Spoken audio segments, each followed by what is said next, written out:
Sir আপনি কোথা দিয়ে এসেছেন? উত্তর দিনাজপুর। উত্তর দিনাজপুর। আপনার নামটা কি একটু বলুন? মোহাম্মদ আলাউদ্দিন। মোহাম্মদ আলাউদ্দিন, একটু জোরে বলুন। মোহাম্মদ আলাউদ্দিন। মোহাম্মদ আলাউদ্দিন, উত্তর দিনাজপুর। ওকে, আচ্ছা উত্তর দিনাজপুরের থেকে আপনি আমাদের খোঁজ কীভাবে পেলেন?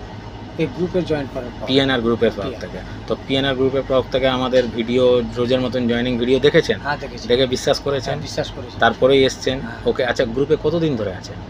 প্রায় মাসখানেক ধরে। মাসখানেক ধরে। তো আপনারা তো তাহলে রোজই দেখছেন, হ্যাঁ। ভালো লেগেছে তারপরেই হ্যাঁ, ভালো এসছেন। লেগেছে। আচ্ছা কী পোস্টে জয়েন করলেন? Attendance. Coach attendant, AC coach attendant. কাজের আগে আপনাকে কেউ কোনো পয়সা কড়ি কিংবা ডকুমেন্ট নিয়ে কেউ কিছু চাওয়া কিংবা জোরজবস্তি করেছে? না। কেউ আচ্ছা আপনাকে ডকুমেন্ট, অরিজিনাল ডকুমেন্ট কেউ চেয়েছে? না। কি নিয়েছে জেরক্স আপনাকে? কপি।